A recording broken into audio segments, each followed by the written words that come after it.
Vamos embarcar em uma jornada maravilhosa ao longo da vida humana. Do nascimento à morte, com a ajuda da tecnologia mais avançada. Será uma viagem contada a partir de uma perspectiva única, nas profundezas do corpo humano. Não será a história de uma vida, mas a de todas as nossas vidas.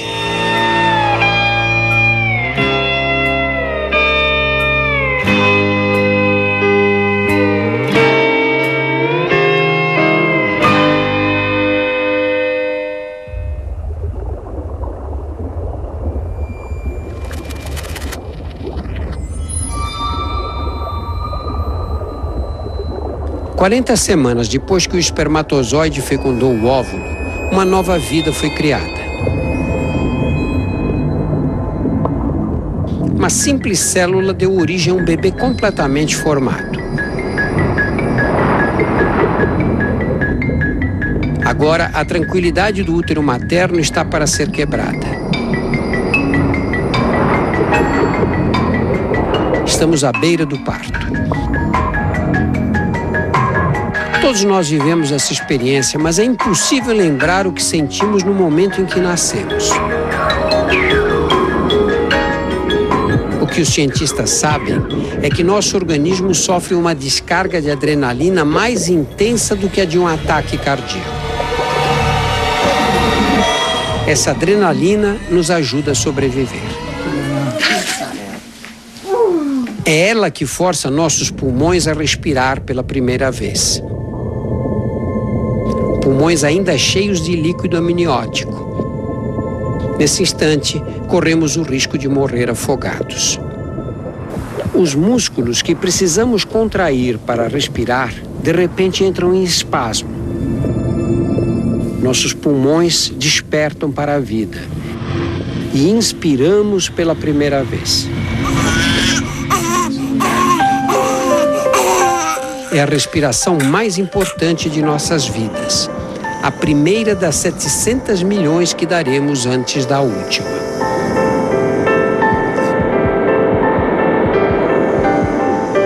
O ar chega à traqueia e percorre os bronquíolos, que se dividem em bronquíolos cada vez mais finos, até desembocar nos alvéolos pulmonares, pequenas formações em forma de saco, onde o oxigênio é absorvido e o gás carbônico eliminado.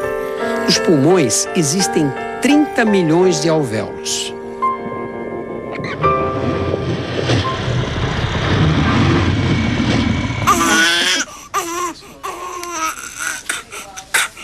Agora, o cordão umbilical que nos unia ao corpo materno é cortado. Pela primeira vez, estamos por conta própria.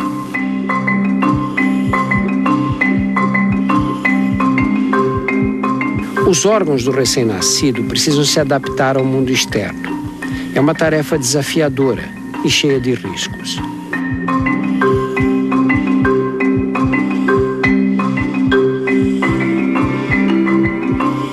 Nosso coração, do tamanho de uma noz, já pulsava há 8 meses, mas agora enfrenta uma complicação. Ele tem 2 orifícios abertos, um na aorta e outro em suas paredes internas. Esses orifícios vêm da vida intrauterina e serviam para desviar o sangue de nossos pulmões paralisados na direção dos vasos da placenta.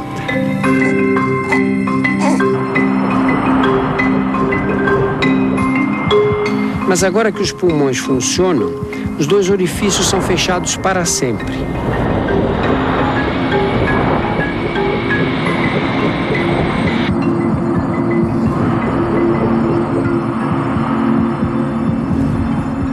Com o coração batendo compassadamente, o sangue será bombeado por milhares de quilômetros de vasos sanguíneos.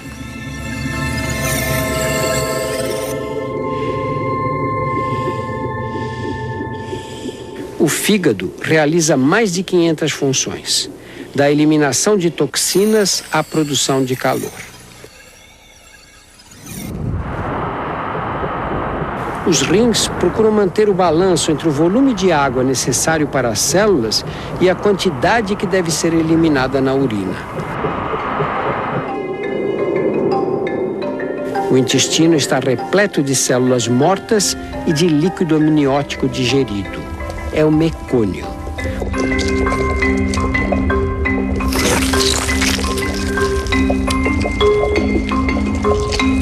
O mecônio é um líquido corrosivo. Se o bebê chegar a aspirá-lo, ele poderá atacar os pulmões. Dentro do intestino, porém, ele é inofensivo e será eliminado em horas.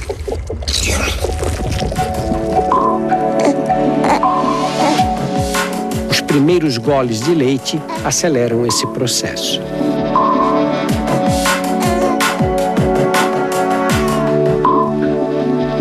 O trauma do nascimento parece haver terminado, mas a aventura de sobreviver está apenas começando.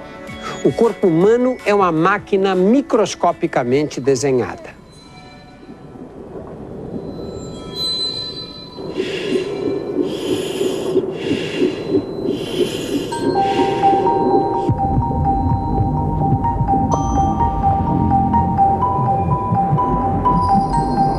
Nossos órgãos são formados por bilhões de células que trabalham em harmonia.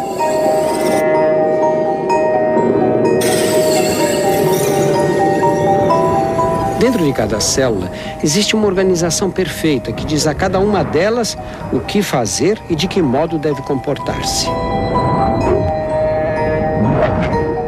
No interior do núcleo celular está enovelado nosso DNA, estrutura única de cada um de nós.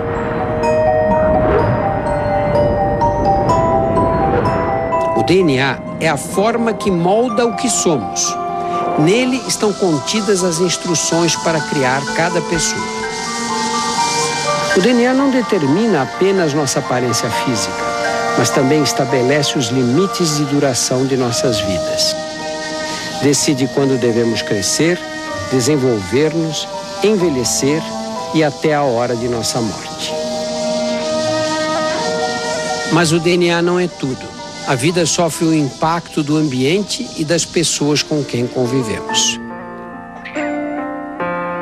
Com alguns dias de vida, tudo o que fazemos é por instinto, até mamar. O leite materno fornece todos os nutrientes necessários. Bebemos meio litro por dia. Mas o leite é muito mais do que um superalimento. Ele nos protege de um perigo invisível. Em toda parte existem bactérias potencialmente mortais. A pele sofre ataque constante. Em nosso corpo existem 10 vezes mais bactérias do que células.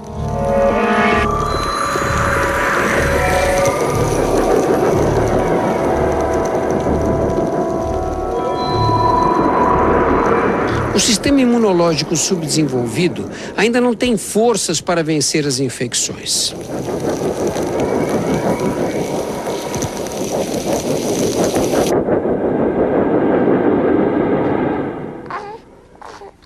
Uma obra-prima de estratégia natural, nossas mães nos passam anticorpos através do leite.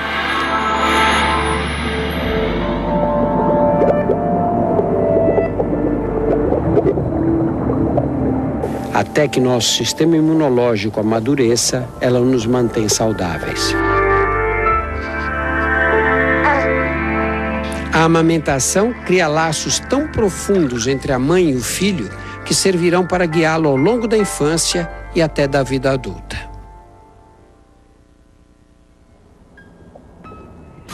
No próximo domingo, vamos sair de casa pela primeira vez. O mundo em nossa volta começa a fazer sentido.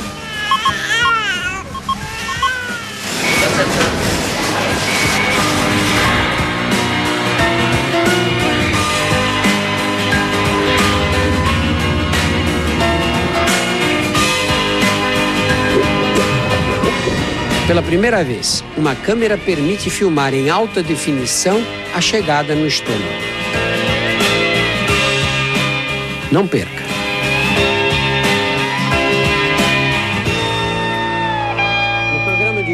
vamos mostrar como se desenvolvem nossos 5 sentidos: olfato, audição, visão, tato e paladar. Ao nascer, ouvimos melhor do que em qualquer outra fase da vida, mas enxergamos mal. O mundo está embaçado e sem cor.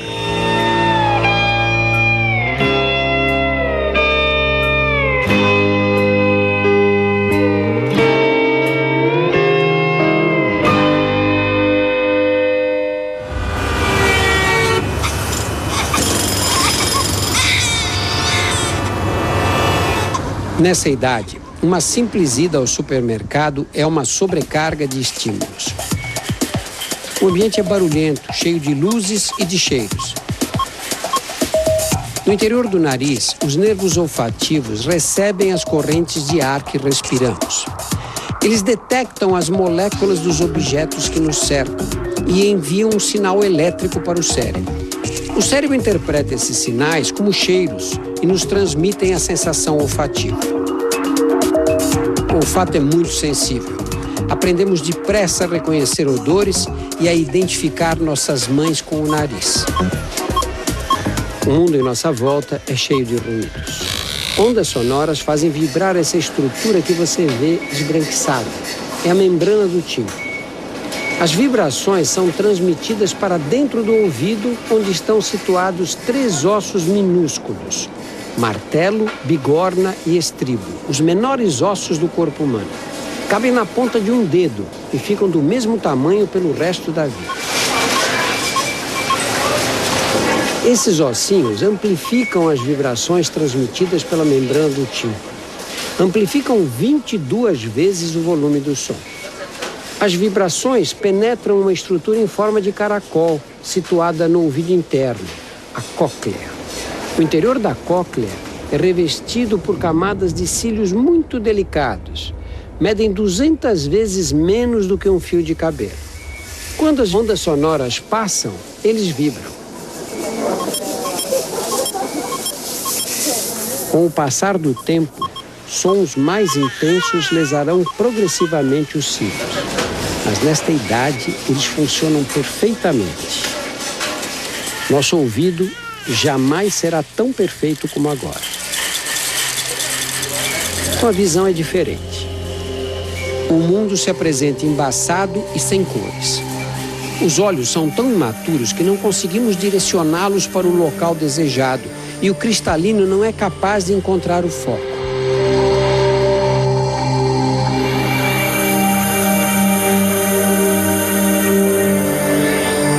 Os bebês não conseguem enxergar cores porque a retina, a camada situada no fundo do olho, também está imatura. Na retina existem os cones e os bastonetes, células especializadas em transformar luz em sinais elétricos. Os cones, encarregados de detectar as cores, ainda estão em desenvolvimento. Por isso, vemos tudo em branco e preto. Da retina, os sinais caminham pelos nervos ópticos e são enviados para a parte de trás do cérebro, que vai processar as imagens recebidas. Enxergamos com o cérebro, não com os olhos. Quando as imagens chegam ao cérebro, surge outro desafio: como interpretar os dados com o sistema nervoso ainda imaturo. Mas o progresso é rápido. Aos 2 meses, conseguimos distinguir cores e sombras. Aos 4, identificar faces. E aos 8 meses, nossa visão está completa. Os olhos sofrem outra transformação extraordinária. Quando nascemos, eles estão azulados. Gradualmente, as células da íris, a menina dos olhos, começam a produzir pigmentos que a escurecem. O padrão de deposição desse pigmento varia tanto que se torna uma característica individual única, como se fosse uma impressão digital.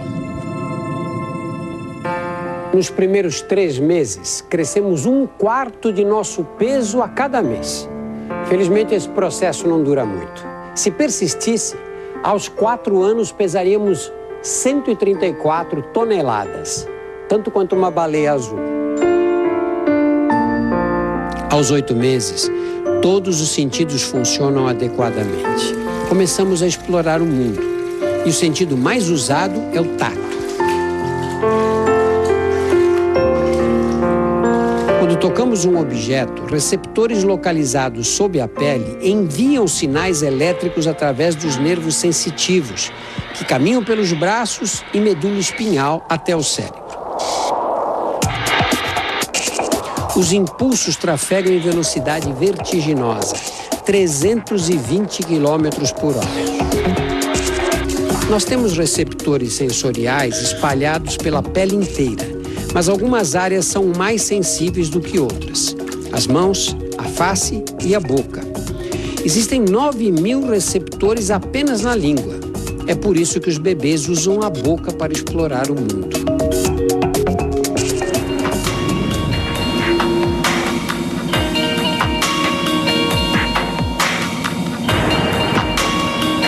A digestão começa na boca. Os dentes trituram os alimentos. Pequenas glândulas sob a língua produzem saliva para começar a digeri-los. A saliva também lubrifica os alimentos para facilitar o percurso de 12 horas que serão obrigados a fazer pelos 4 metros de intestino. Músculos que se contraem em ondas criam um movimento peristáltico que empurra o bolo alimentar para frente. As contrações são tão poderosas que conseguimos comer até de cabeça para baixo.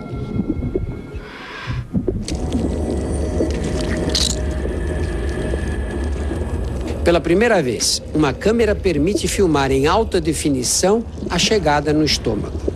O estômago é um reservatório com paredes musculares que se contraem para transformar os alimentos em líquido, com a ajuda do suco gástrico, muito ácido.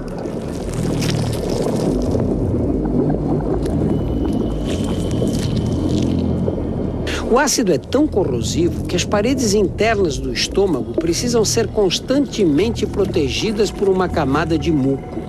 Sem ele, surgem as úlceras. Cerca de 1 hora mais tarde, o estômago espreme a comida por uma passagem estreita, o piloro, que o separa do duodeno.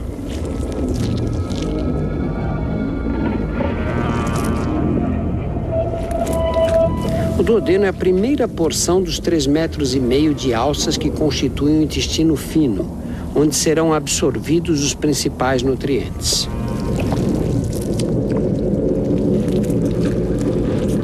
O primeiro passo é dado pelo pâncreas, ao produzir um suco que neutraliza o ácido do estômago. A bile do fígado transforma as gorduras em gotas pequenas.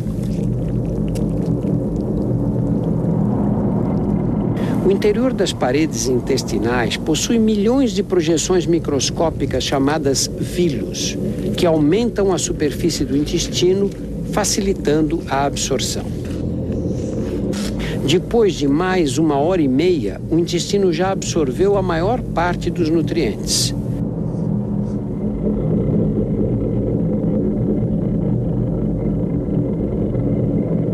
O que sobra chega ao intestino grosso através da válvula iliocecal. Essa válvula impede que os alimentos voltem no sentido inverso.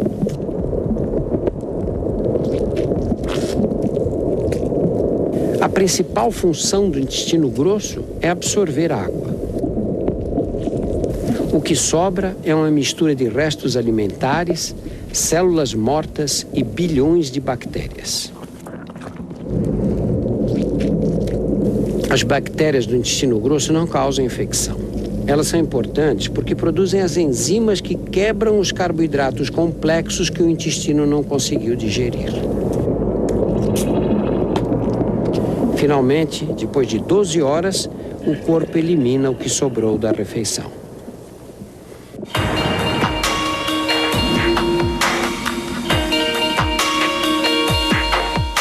Ao nascer, nossos ossos são flexíveis como as cartilagens para facilitar a passagem pelo canal de parto.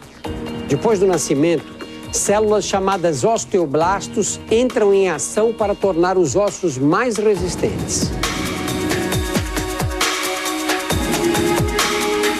Com 1 ano, estamos prontos para andar. Para os primeiros passos não basta força, é preciso equilíbrio. E o segredo do equilíbrio está guardado dentro de nossos ouvidos.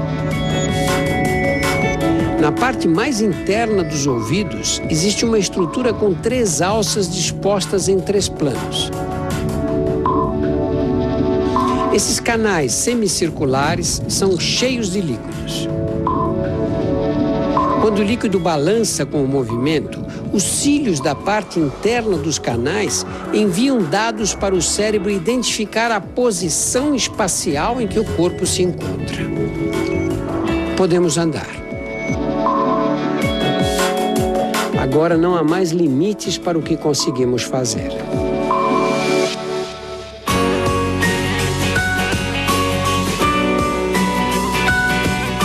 Na próxima semana, a infância. Vamos explorar o mundo aqui no Fantástico. Não perca!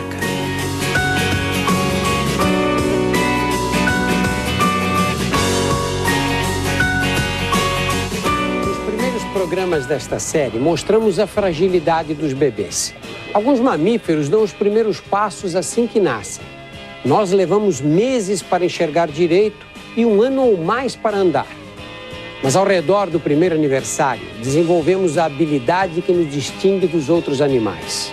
Aprendemos a falar.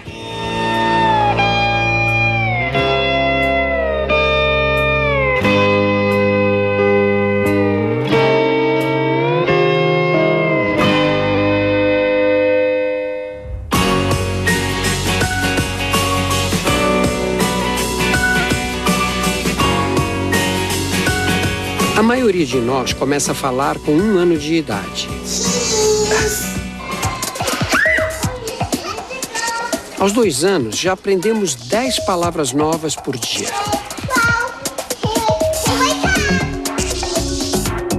Esta é a área do cérebro envolvida no processamento da linguagem. É chamada área de Broca. Por meio dela, criamos sentenças e expressamos pensamentos complexos.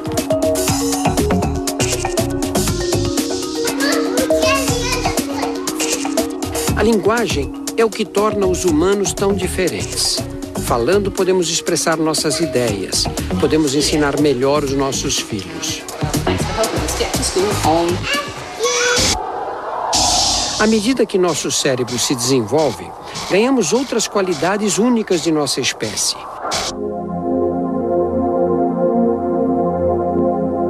Adquirimos consciência de nossa identidade e individualidade. Aprendemos a pensar por nós mesmos.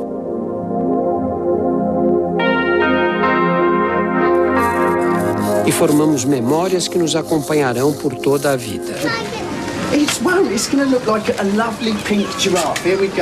Aos 5 anos de idade, estamos numa fase incomparável. Pouquíssimos mamíferos dedicam tanto tempo à preparação para a vida adulta. Num período de tempo equivalente, os cachorros, por exemplo, estão em plena fase reprodutiva. O nosso relógio biológico, comandado pelo DNA, atrasa em mais de 10 anos o início da vida sexual e nos dá uma grande vantagem. Sobra mais tempo para aprender.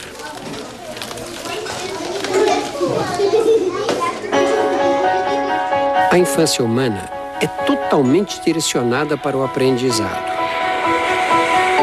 Nosso cérebro é uma estrutura com mais de 100 bilhões de células nervosas, chamadas neurônios. A energia trocada entre eles seria suficiente para manter uma lâmpada acesa o dia inteiro.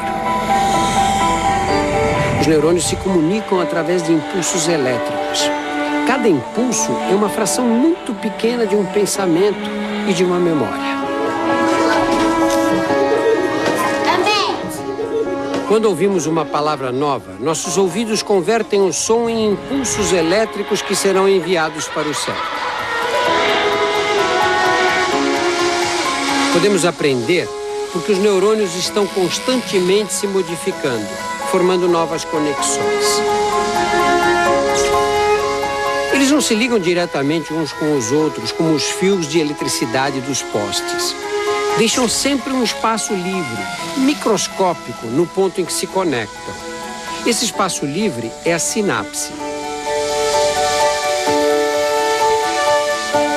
Para que o impulso elétrico não seja interrompido ao atravessar a sinapse, eles liberam substâncias químicas, os neurotransmissores.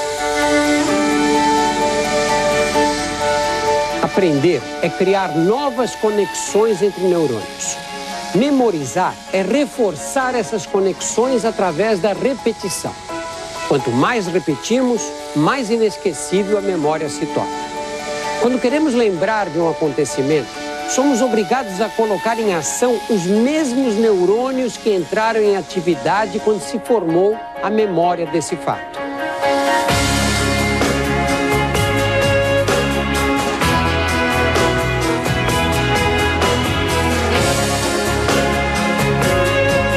What does the word veteran mean?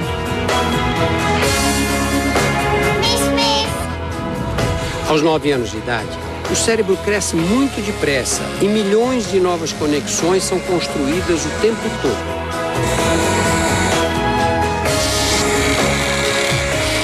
Por isso, a infância é a época ideal para o aprendizado.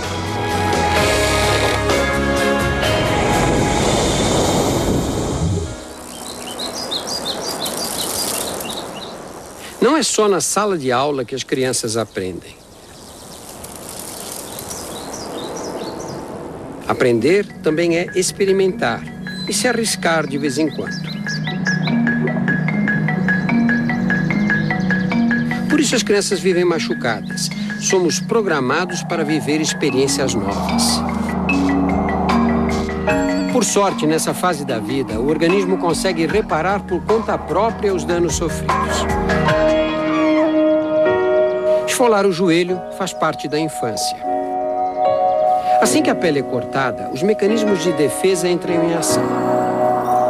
Os capilares sanguíneos se fecham para estancar o sangramento.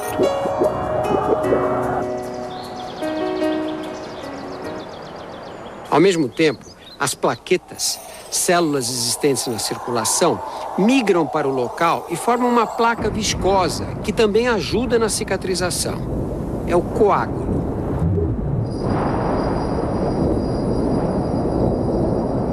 As crianças são especialistas em cicatrizar ferimentos. Na infância, as células se multiplicam numa velocidade muito intensa. Elas trabalham para aumentar o número total de células do corpo e também para manter os tecidos sempre novos, fortes e cada vez maiores. O mesmo ocorre com as células que trabalham para curar os ferimentos.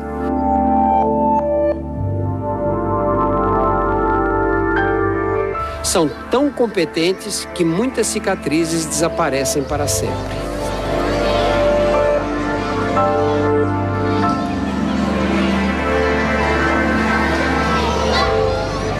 A infância é também o tempo de expandir horizontes. Cada vez interagimos com mais gente. Mas essa sociabilidade nos expõe a germes que podem causar infecções. Felizmente, temos um arsenal de defesas contra eles. Sobrancelhas, cílios, os pelos do nariz e das orelhas impedem a invasão das bactérias que vêm pelo ar. Suor, lágrimas e o muco nasal ajudam a aprisionar os germes. A pele se renova e se protege ao mesmo tempo. Enquanto descama para eliminar as células velhas, elimina também as bactérias que estão na superfície. A boca é mais vulnerável.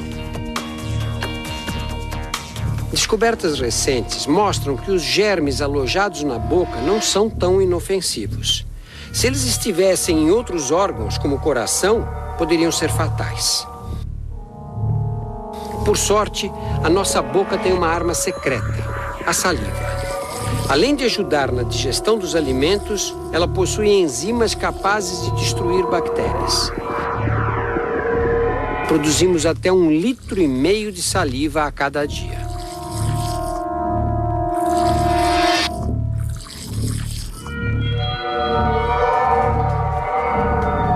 Quando um germe, como o vírus da catapora, quebra essas barreiras externas, o sistema imunológico precisa reagir depressa.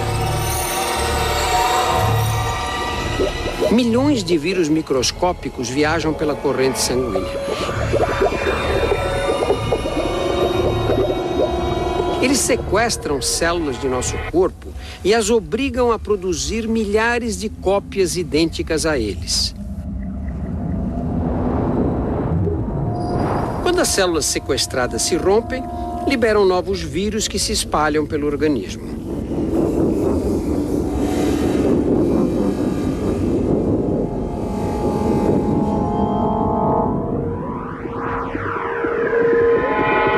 As consequências do ataque são febre e lesões na pele.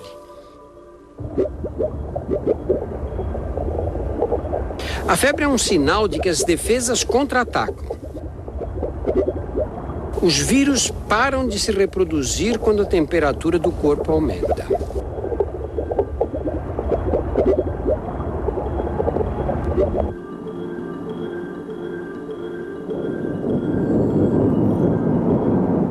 Quando o nosso sistema imunológico entra em ação, glóbulos brancos lançam proteínas tóxicas contra as células sequestradas pelo vírus. As células não resistem, mas os vírus existentes em seu interior também são destruídos.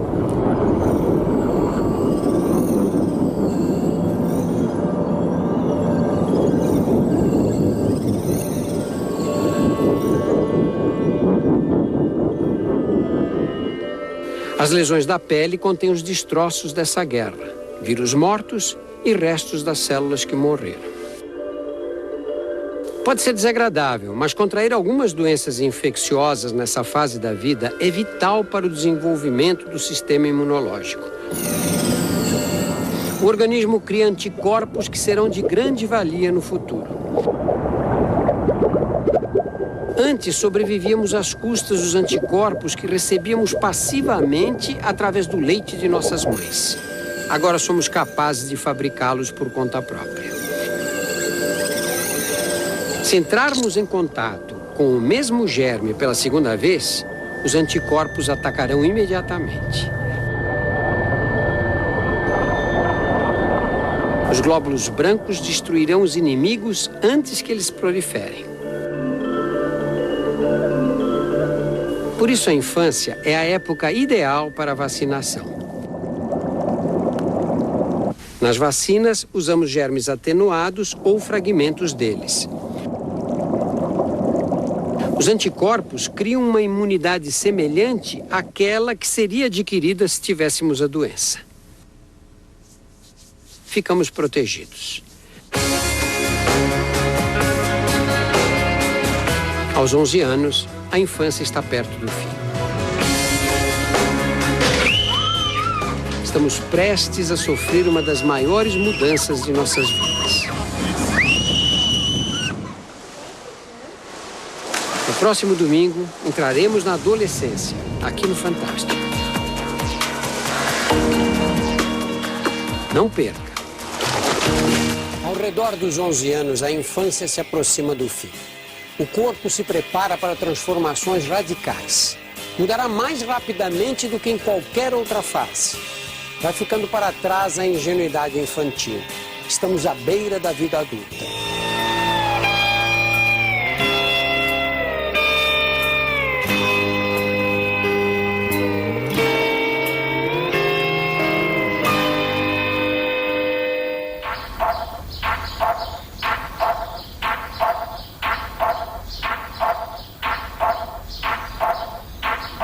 Para entrar na puberdade, dependemos de uma explosão de hormônios. Não há programação fixa. Essa fase pode começar a qualquer momento, dependendo de nossos genes, do estilo de vida e até da dieta alimentar.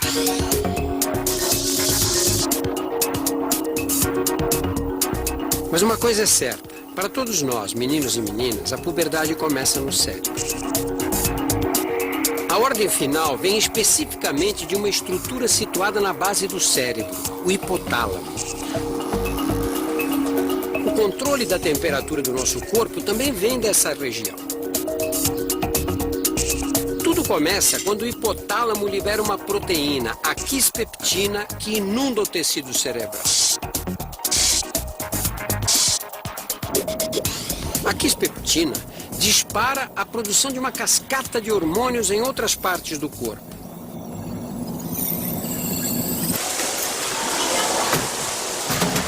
Hormônios que estimulam o amadurecimento dos órgãos sexuais.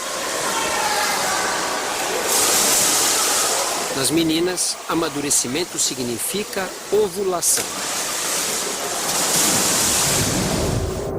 Pela primeira vez na TV, conseguimos ver os ovários em alta definição.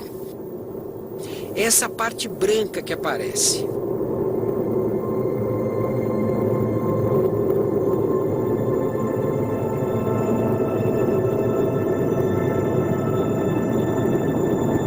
Observe que no interior do ovário há uma bolha com líquido. É o folículo. O líquido em seu interior protege o óvulo. Na ovulação, esse folículo se rompe e o óvulo cai na trompa. É aqui, na trompa, que ele será fertilizado ao encontrar o espermatozoide, ou perderá a vitalidade e será eliminado na menstruação. A ovulação acontece uma vez por mês, mas os ovários não são simples fábricas de óvulos.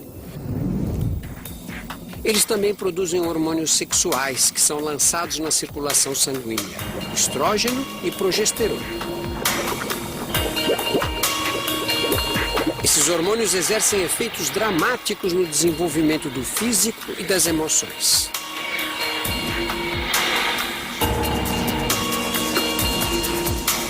Meninas e meninos vivem uma experiência de crescimento acelerado.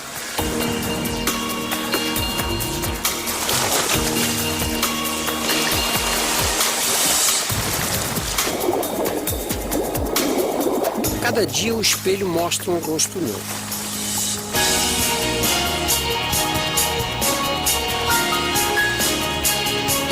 E todo o corpo muda mais rápido do que podemos perceber. Meninas se tornam mulheres, meninos viram homens.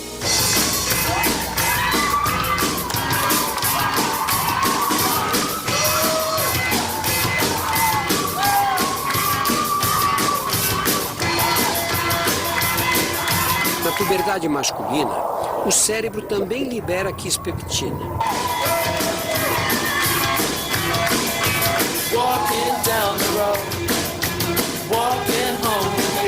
O fluxo de hormônios causado por ela estimula os testículos para produzir esperma.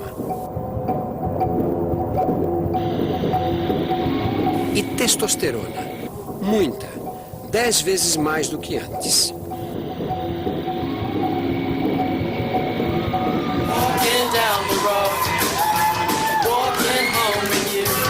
A laringe se abre e fica mais saliente. As cordas vocais se tornam mais amplas.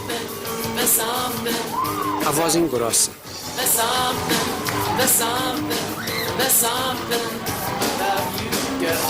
Os pelos crescem.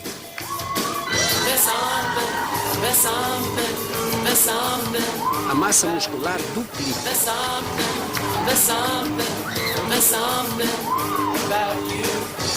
Essas são as transformações que podemos ver e ouvir, mas por dentro também estamos em plena mudança. No cérebro, os neurônios formam milhões de novas conexões. O humor e o caráter mudam. Somos tomados por novas emoções. E de repente, uma emoção se sobrepõe a todas as outras. Pela primeira vez, o sexo oposto nos atrai. Por fora e por dentro, nosso corpo é tomado por sensações inesperadas. O coração bate mais forte. A pressão arterial aumenta.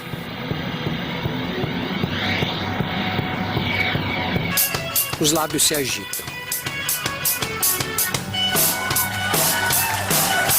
A face fica ruborizada.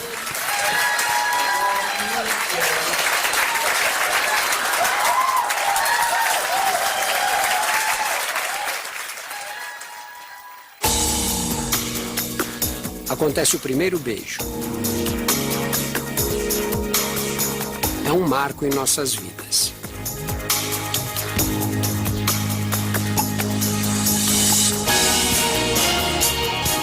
No próximo domingo, aqui no Fantástico, chegaremos à vida adulta. Não perca!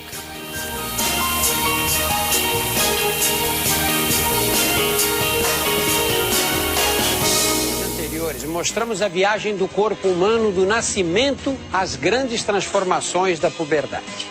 Nas primeiras 2 décadas de vida, multiplicamos nossa altura por 4. Nosso peso aumentou 21 vezes. Já digerimos 9 toneladas de comida. O coração deu 1 bilhão de batidas. Os pulmões respiraram 200 milhões de vezes. Agora somos adultos. As escolhas que fizermos nessa fase vão ter consequências pela vida inteira.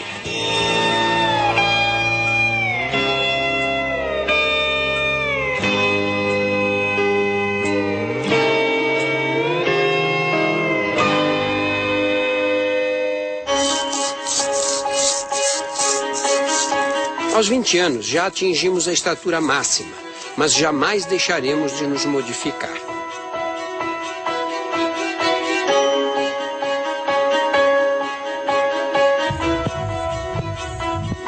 Trilhões de células formam nossos órgãos e tecidos. Com o passar do tempo, elas ficam lesadas ou envelhecem. Todos os dias, novas células crescem e se dividem para substituir as antigas. Órgãos inteiros são renovados. Praticamente a cada 2 anos, renovamos o corpo inteiro. Alguns tecidos são renovados ainda mais depressa.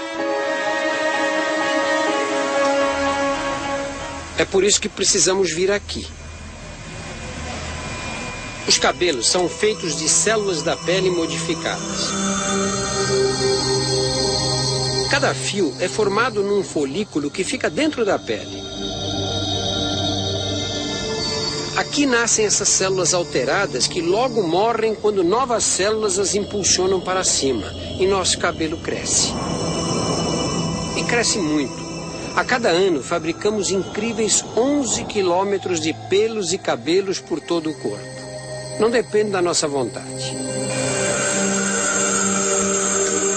Felizmente conseguimos controlar, mesmo que parcialmente, o crescimento de outras partes do nosso organismo. Algumas escolhas que fazemos nessa fase da vida, como fazer exercícios, por exemplo, nos afetam para sempre. O corpo humano é uma máquina construída para o movimento. Precisa de atividade física para funcionar direito. Os exercícios fortalecem o coração, o músculo que mais trabalha em nosso corpo.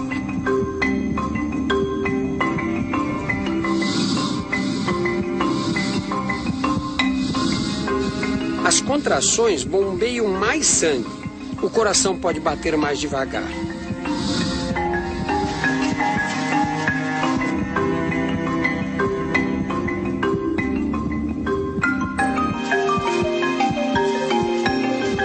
Nossos pulmões, cheios de alvéolos para absorver oxigênio e eliminar gás carbônico, também se beneficiam. O exercício estimula os capilares sanguíneos dos alvéolos a crescer e a absorver mais oxigênio. O fôlego melhora. Podemos inspirar mais ar. Os pulmões se expandem. A superfície pulmonar é enorme. Se pudéssemos esticar completamente os 2 pulmões, eles cobririam uma quadra de tênis. O esqueleto também ganha com atividade física. Os exercícios exercem pressão sobre os ossos. Esse esforço estimula a renovação. Células chamadas osteoclastos eliminam o tecido ósseo que ficou velho. Outras células, os osteoblastos, reconstroem o osso perdido. Desse processo resulta um esqueleto mais forte. Ao mesmo tempo, as fibras musculares se hipertrofiam. Através de uma tecnologia avançada de computação, podemos ver os 650 músculos do corpo humano.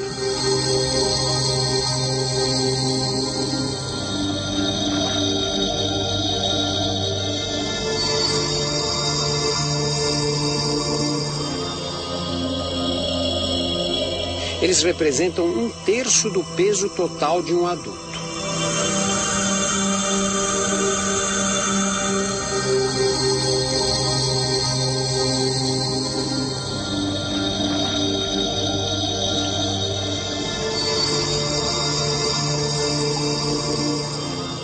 Músculos são pacotes de fibras. Algumas atividades espalham e separam as fibras. Depois, quando as células tentam reparar esse dano, acabam adicionando material extra. O novo músculo cresce maior e mais forte. Ao contrário do exercício físico, há atividades que lesam nossas células. Lesões que nem mesmo a juventude consegue reparar.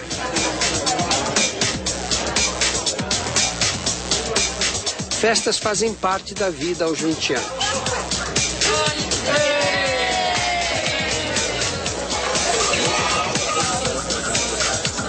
Todos sabem que o cigarro destrói os pulmões, mas fumaça não é o único perigo aqui.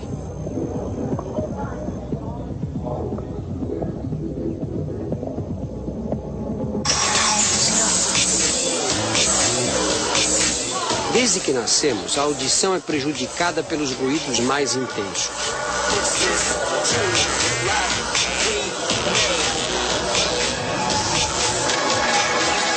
O problema está bem no fundo do ouvido, na cóclea, uma estrutura em forma de caracol, revestida internamente por cílios mais finos do que um fio de cabelo. Eles transformam o som em impulsos elétricos, mas são muito frágeis. Sons mais intensos destroem os cílios. E eles nunca mais serão substituídos. Os cílios que vibram com os sons de alta frequência são os mais afetados. Sem perceber, vamos perdendo a audição lentamente. Bebida alcoólica em excesso é um problema para a nossa saúde. Bastam alguns drinks para o coração bater mais rápido e a pressão arterial subir. Ficamos mais relaxados e faladores. Perdemos a inibição e a coordenação motora mais delicada.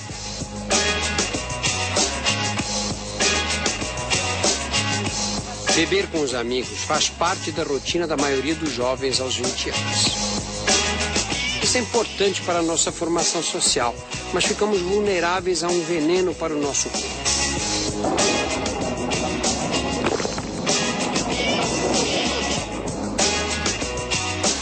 O álcool entra na corrente sanguínea e muda nosso estado físico e mental. Quanto mais bebemos, mais neurônios são afetados. Algumas sinapses são ativadas, ou seja, a conexão entre alguns neurônios fica mais rápida. Enquanto outras sinapses ficam completamente bloqueadas.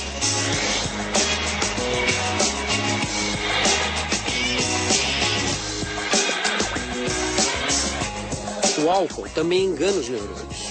Faz o cérebro pensar que estamos inundados de água.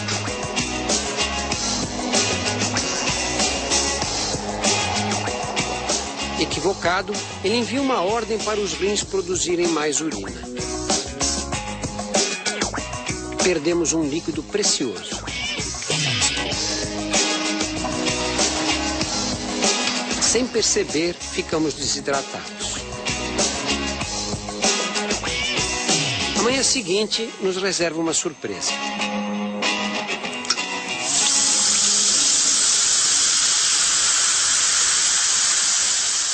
Acabada a festa, é o fígado que precisa pôr ordem na casa. O fígado é o centro de controle químico do corpo. Realiza mais de 500 funções. Uma delas é a de eliminar as substâncias tóxicas ingeridas durante a bebedeira. Esse processo de desintoxicação exige água, bastante água. Para o fígado, não importa de onde ela venha. Como 75% do cérebro é composto de água, quando o fígado precisa dela, é o cérebro que sofre. Surge a dor de cabeça característica da ressaca. O melhor remédio para curá-la? Beber água. Muita água.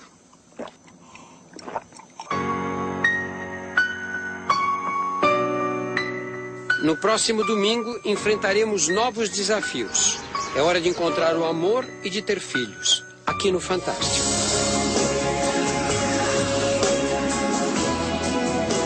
Não perca.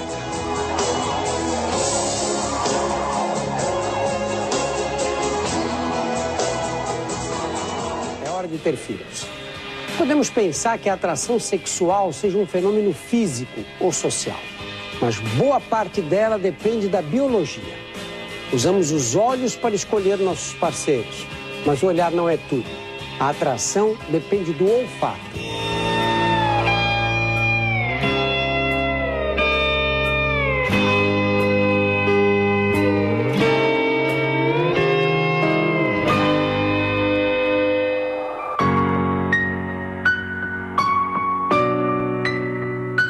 Podemos encontrar o amor em qualquer lugar, até no trabalho.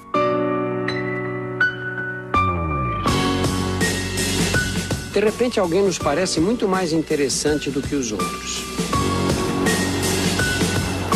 Os românticos dizem que estar apaixonado é um capricho do coração. Mas, na verdade, o segredo da paixão se acha guardado no interior, lá no fundo de nosso nariz. No nariz, os nervos olfativos fazem mais do que reconhecer os cheiros dos ambientes. Sem percebermos, eles também detectam e analisam as características de uma substância química liberada junto com o suor das pessoas que nos cercam. Os ferormônios. Por incrível que pareça, os ferormônios carregam informações detalhadas sobre nossa genética, saúde e capacidade de resistir a doenças. Na hora da paquera, o cérebro analisa esses sinais para nos ajudar a escolher a pessoa com os melhores genes. Genes que aumentem as chances de sobrevivência dos filhos que estarão por vir. Apaixonar-se é muito mais do que viver emoções intensas. A paixão é química. Quando avistamos a pessoa querida, liberamos a adrenalina na circulação. Por trás de um olhar apaixonado está sempre uma descarga de adrenalina. O coração bate descompassado. Perdemos o sono. À medida em que o namoro avança e nos arrebata, entra em cena a dopamina, um neurotransmissor que nos traz sensação de bem-estar. A dopamina é tão potente quanto a cocaína. Ela nos leva à euforia e causa dependência. Queremos ficar cada vez mais perto da pessoa amada. Ocasionalmente, depois de um tempo juntos, pensamos em atingir os estágios mais profundos da relação amorosa. Compromisso, casamento e, quem sabe, filhos. Apostamos num relacionamento para durar a vida inteira. E quem diria, até nossas futuras bodas de ouro dependerão de substâncias químicas. O relacionamento íntimo e duradouro só existirá se a química for favorável. Sexo não é apenas uma fonte de prazer ou um meio de ter filhos. Sexo causa encantamento e reforça a ligação entre os amantes. Durante o orgasmo, nossas hipófises inundam a circulação com ocitocina, o hormônio que estreita laços afetivos. É o mesmo hormônio que liga o bebê à mãe. Quanto mais sexo, mais ocitocina, mais ligados a outra pessoa nos sentimos.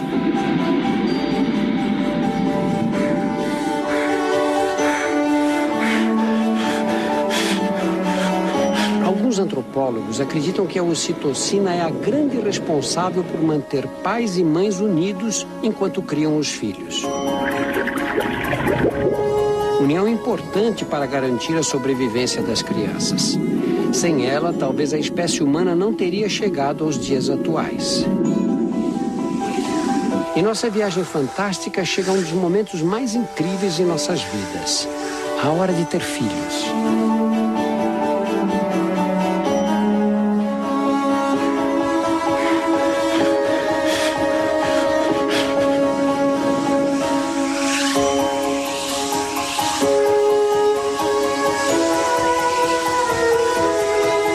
O óvulo é a maior célula do corpo humano.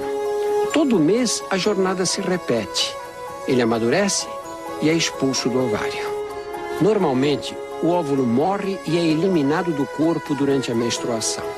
Mas este terá outro destino: dar origem a um bebê.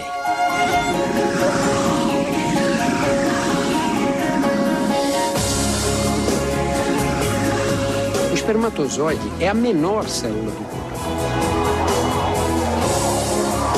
300 milhões de espermatozoides invadem a vagina durante a ejaculação.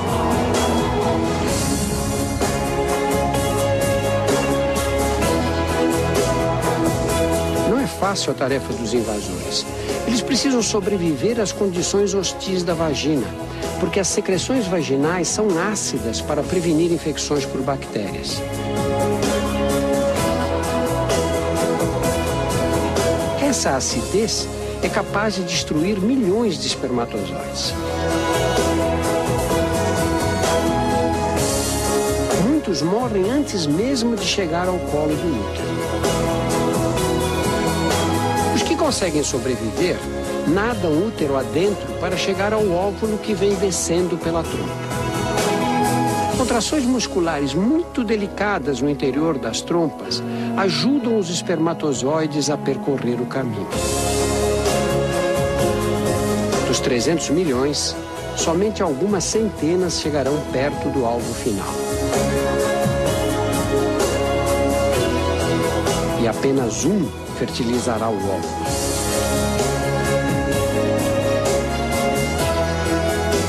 É a seleção natural em sua essência, a sobrevivência do espermatozoide mais forte, mais apto, do que carrega o melhor DNA para transmiti-lo aos descendentes.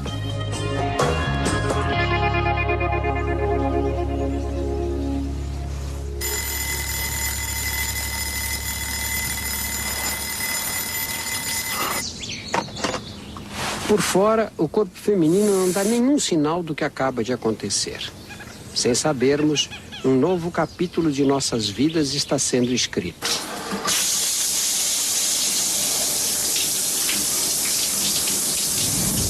Nas próximas 40 semanas, uma única célula vai se transformar num bebê.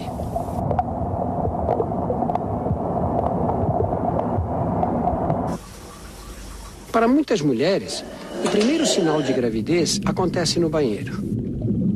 Ninguém sabe por que surgem as náuseas. Uma hipótese é de que protegeriam o embrião de toxinas presentes nos alimentos ingeridos pela mãe.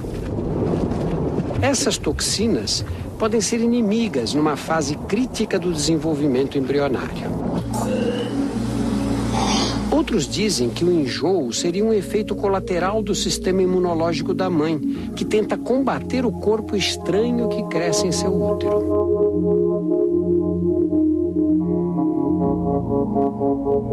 O embrião pode ser comparado a um parasita. Suga a energia da mãe enquanto retira do corpo dela tudo o que precisa. Ele está aparelhado com um kit de sobrevivência, a placenta. Na placenta, o sangue da mãe passa os nutrientes para o feto através de uma membrana.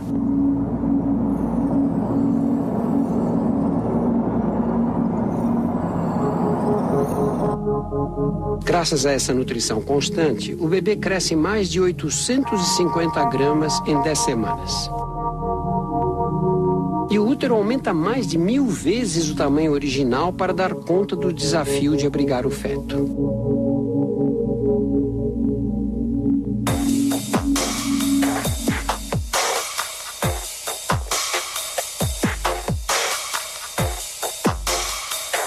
barriga cresce. O corpo materno precisa se reorganizar internamente para acomodar o bebê, que cada vez ocupa mais espaço. Esta mulher não está grávida. Todos os órgãos estão bem dispostos.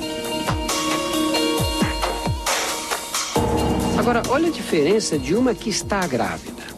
Os órgãos ficam apertados nas costas ou pressionados contra o tórax. E não é simples questão de espaço. Além de estar comprimidos, eles precisam trabalhar em dobro. Os pulmões e o coração são exigidos como nunca. Para abrir mais espaço, os músculos e os ligamentos da coluna ficam relaxados e se curvam.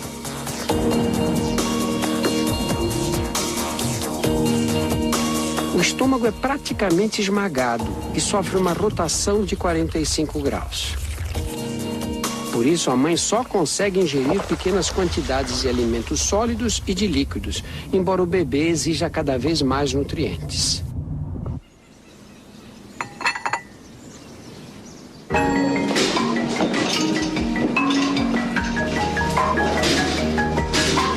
Finalmente, depois de 9 meses, chegou a hora.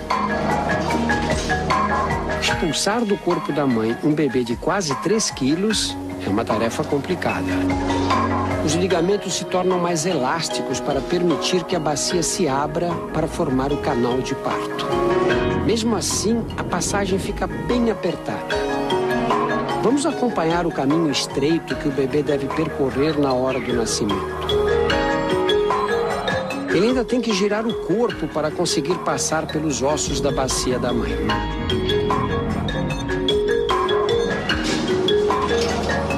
Às vezes esse caminho é estreito demais e a única opção para um parto seguro é a cesariana.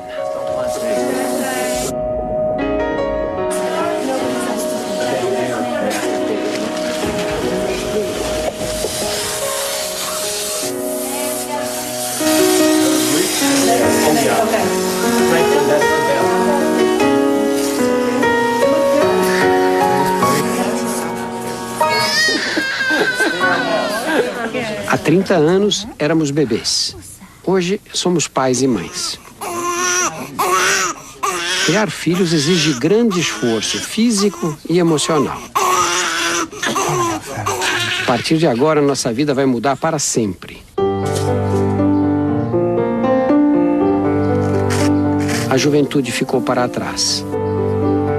Os anos passam e nosso corpo está para entrar numa nova fase de mudanças. No próximo domingo, a nossa viagem fantástica continua.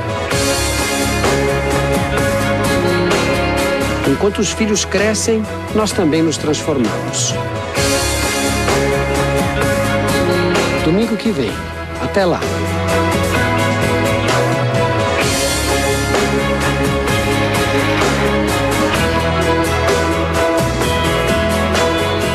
Nossas vidas jamais serão como antes. Perdemos o direito à irresponsabilidade da adolescência.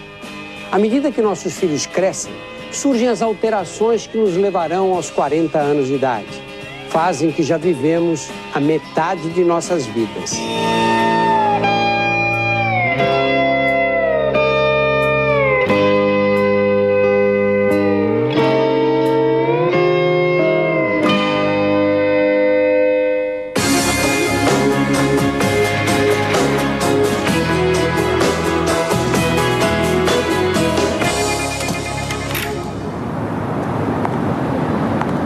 Nessa idade, o corpo humano atingiu a maturidade. Já vivemos dias em que fomos mais fortes e mais ágeis. Doors closing. Anos atrás, começamos a envelhecer. Mas só agora, aos 40, percebemos as marcas do tempo. Nossa aparência mudou.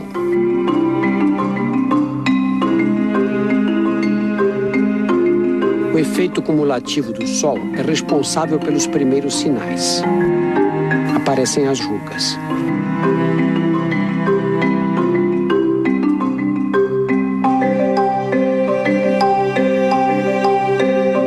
Desde Desde o nascimento, nossa pele é renovada num ritmo alucinante.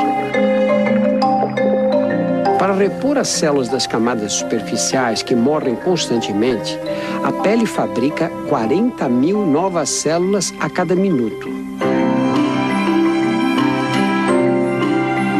Aos 45 anos, já foram eliminados 180 quilos de células mortas.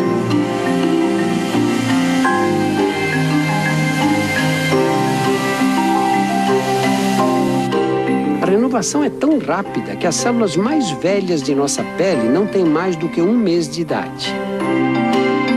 Mas a causa das rugas não são as células danificadas. As rugas se tornam mais nítidas por causa das fibras do tecido que dá suporte à pele, o colágeno.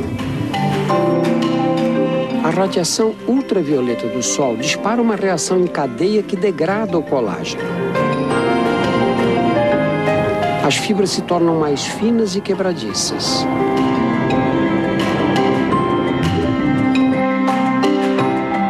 A pele perde a elasticidade, fica flácida. As rugas são inevitáveis.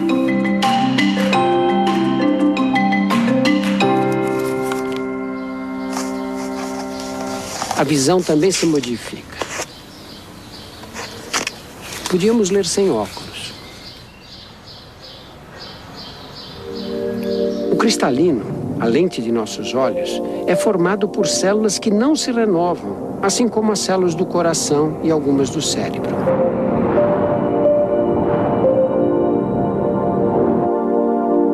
Elas permanecem as mesmas do nascimento até a morte. Com a idade, o cristalino se torna mais rígido, com mais dificuldade para focalizar. Fica difícil adaptar-se às variações de claro e escuro.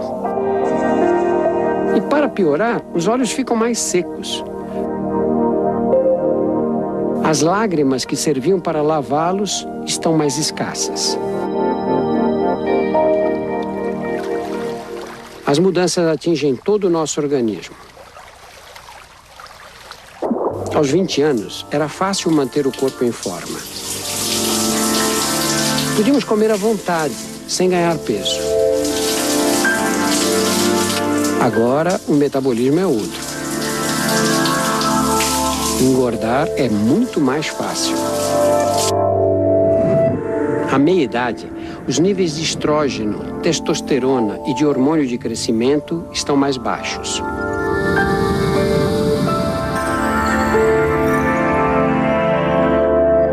Como consequência, perdemos massa muscular. Perdemos cerca de 3 quilos de músculo por década. Com menos músculos, queimamos menos calorias. O organismo fica mais econômico.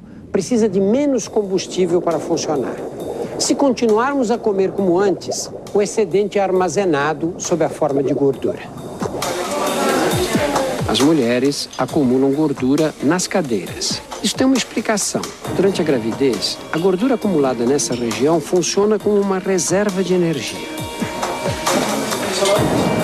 Nos homens, a barriga é que aumenta.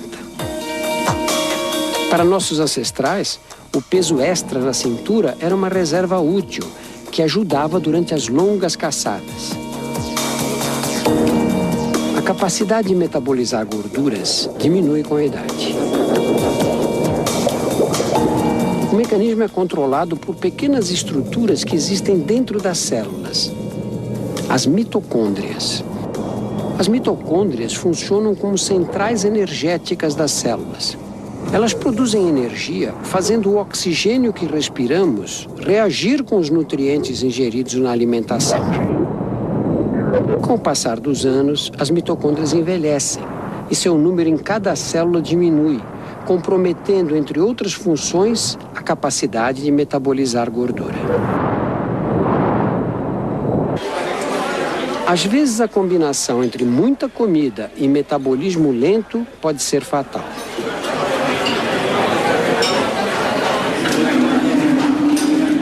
O abdômen avantajado é mais do que um problema estético.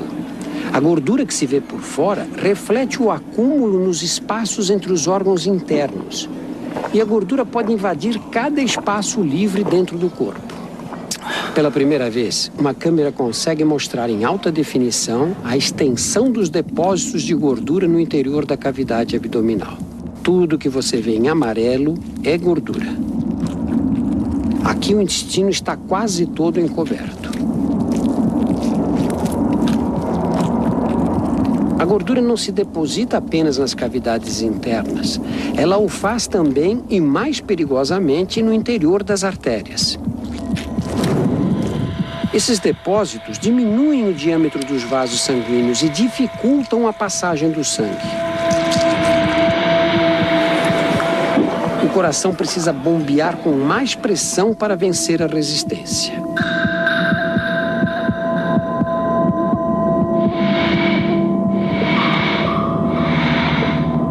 Em casos extremos, a artéria pode ficar totalmente obstruída.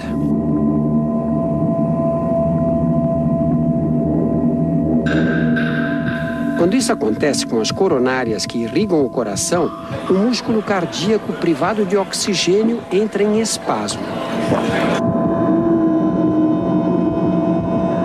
É o ataque cardíaco, principal causa de morte no Brasil.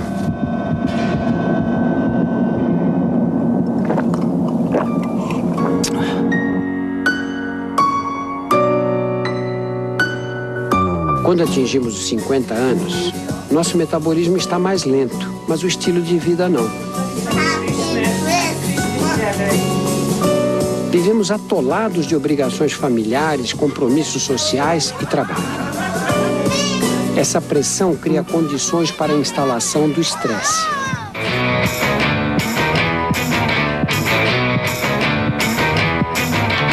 Reconhecer os sinais externos do estresse é fácil. Mãos geladas, respiração ofegante, palidez na face, sensação de cabeça vazia. Mas o pior está escondido dentro do corpo.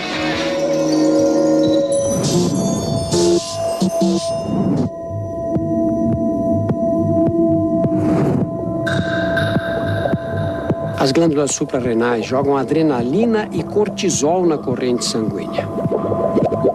Esses hormônios fazem os músculos contrair, as artérias fecharem e o coração bater mais rápido. A pressão arterial sobe.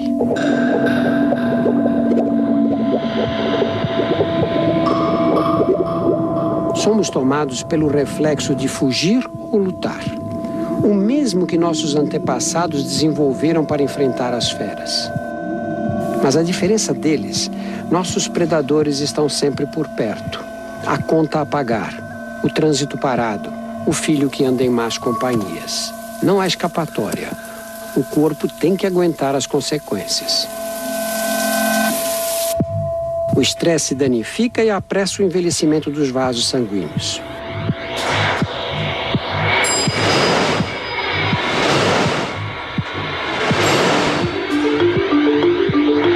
A pressão alta agride as células do revestimento interno das artérias. Elas se tornam menos elásticas, endurecidas.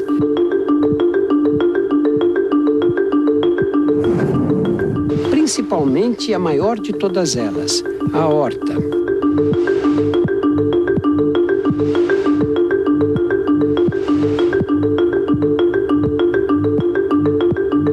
É um ciclo vicioso. O estresse provoca danos nas artérias, aumenta a pressão e faz o coração trabalhar com mais carga.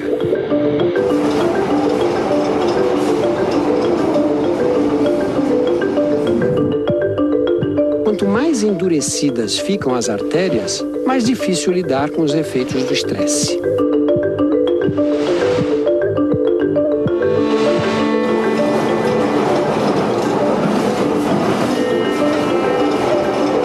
Chegamos ao limite. O coração se hipertrofia para empurrar o sangue por um caminho estreito e danificado.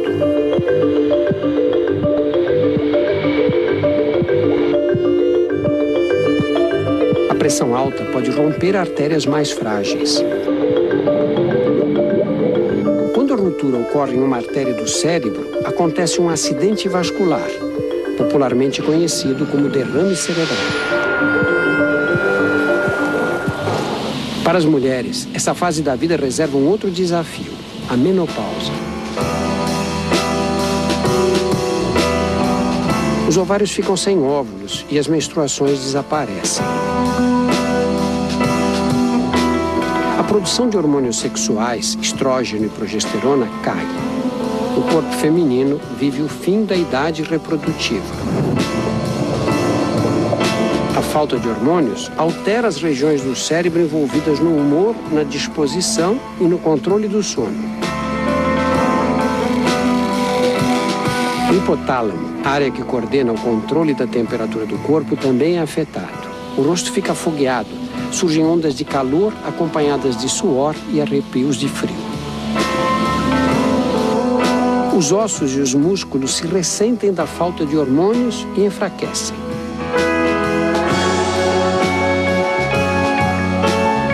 O corpo da mulher passou a vida acostumado com os hormônios sexuais. Agora eles não existem mais.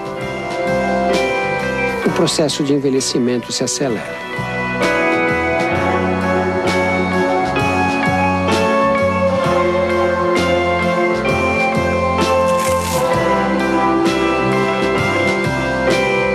Enquanto os filhos saem de casa e nós nos aposentamos, nosso corpo entra em mais uma fase de mudanças.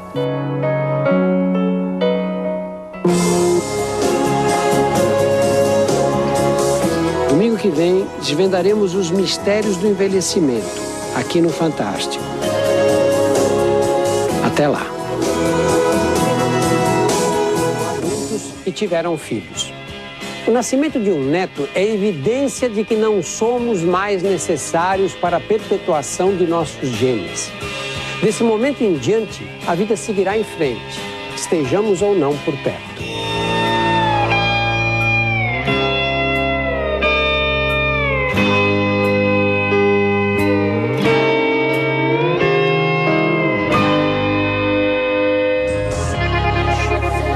Em 70 anos, uma recém-nascida se tornou avó ou bisavó. Quando nos aposentamos, a vida corre mais devagar. Nossos movimentos também estão mais lentos. Os sinais externos da idade ficam mais evidentes. E nossos sentidos menos sensíveis. Desde o nascimento, começamos a perder os cílios responsáveis pela captação dos sons no interior do ouvido. Nessa idade, já temos dificuldade para escutar os sons de alta frequência. Devagar, com o tempo, perderemos até os que captam frequências baixas. Os ossículos que transmitem as ondas sonoras da membrana do tímpano para dentro do ouvido endurecem. Fica difícil ouvir o que os outros falam. A visão também piora. A vida inteira exposto aos raios de sol, o cristalino, a lente dos olhos, perde a elasticidade e escurece. Pode até mudar a cor dos olhos.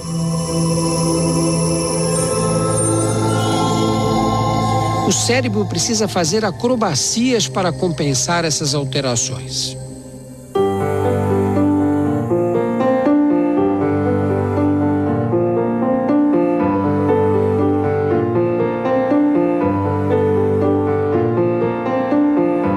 O esqueleto reflete bem o desgaste de muitos anos.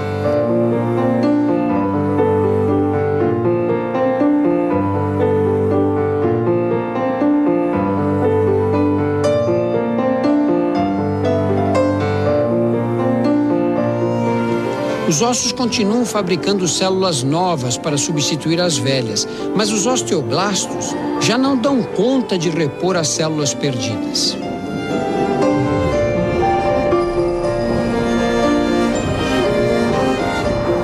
A perda constante de massa óssea torna os ossos quebradiços. É a osteoporose, um perigo permanente.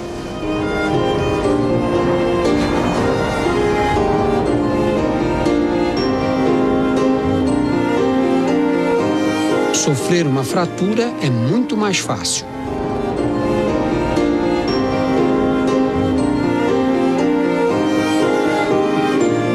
Isso acontece com ambos os sexos. Mas as alterações hormonais da menopausa aceleram o processo nas mulheres.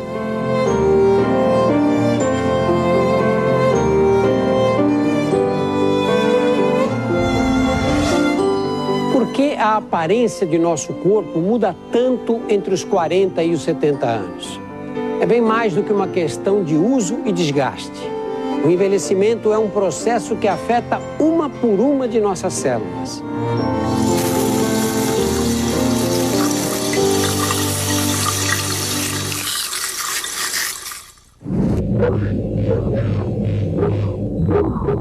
A cada dia, bilhões de nossas células se dividem em duas. Para isso, precisam duplicar o DNA e destinar uma cópia para cada célula filha. Enquanto as células mais velhas morrem, as recém-nascidas ocupam o lugar deixado por elas.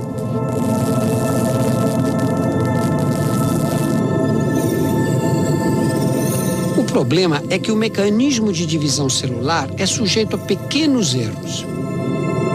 Quando o DNA é copiado, as imperfeições contidas nele também são duplicadas. Cada um desses erros é transmitido às células filhas, às células netas e assim sucessivamente para todas as descendentes.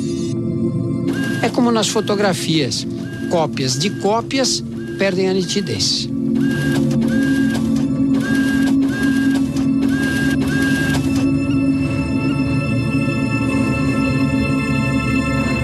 Desde o nascimento, trocamos todos os ossos do nosso rosto a cada 2 anos.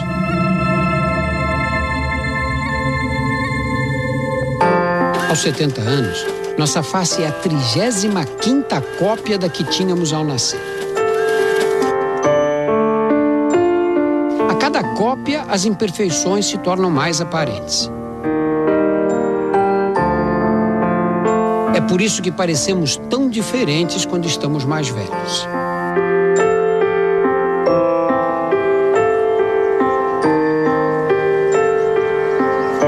Outra causa de envelhecimento está no ar que respiramos.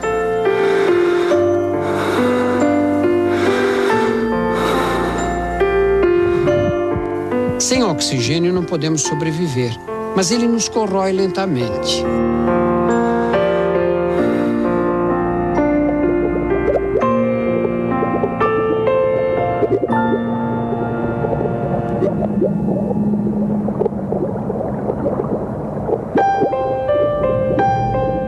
Dentro de cada célula, as mitocôndrias são nossas centrais energéticas, nossas fábricas de energia. Elas combinam o oxigênio com os nutrientes para produzir a energia necessária ao funcionamento do organismo.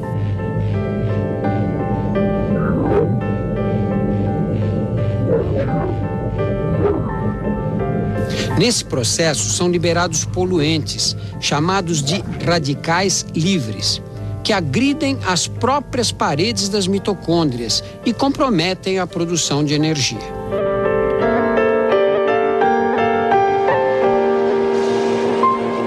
Como consequência, não conseguimos mais repor as células necessárias, nem corrigir os defeitos ocorridos em seu DNA. O funcionamento dos órgãos fica comprometido. Eles podem falhar.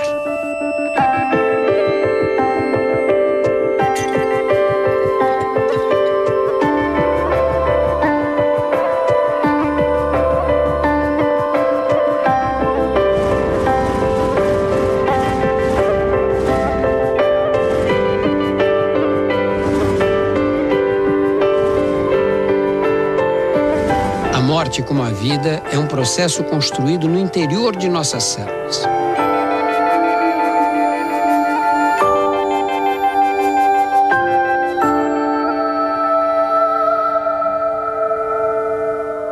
Da mesma forma que o DNA controla nosso desenvolvimento, também limita a duração de nossas vidas.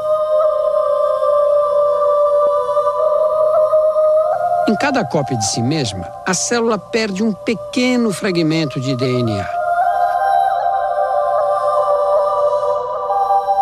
Depois de bilhões de divisões, Foi perdido tanto DNA que a capacidade de formar novas células fica comprometida.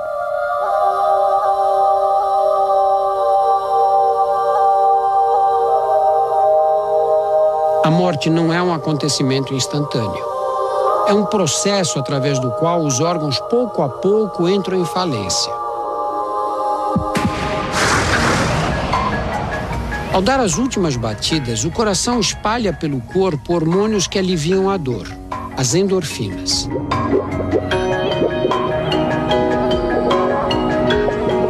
Sem oxigênio, os órgãos param de funcionar. Em 10 segundos, a atividade cerebral cai. Em 4 minutos, o cérebro será lesado irreversivelmente. Perderemos a condição humana. A audição é o último sentido a nos abandonar.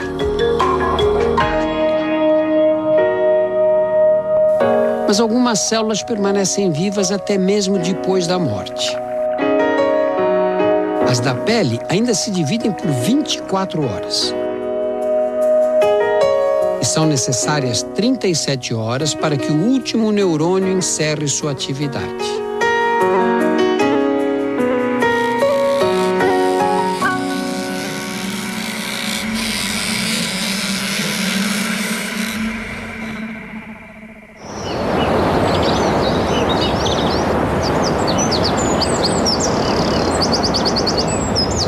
Para alguns de nós, a vida pode durar muito tempo.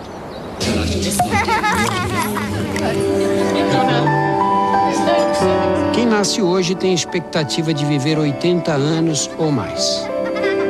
Mas todas as jornadas um dia devem terminar.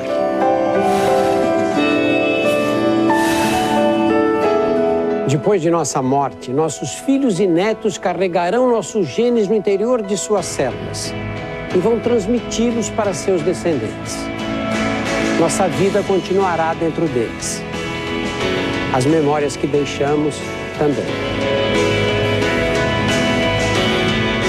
Nossa viagem fantástica chegou ao fim.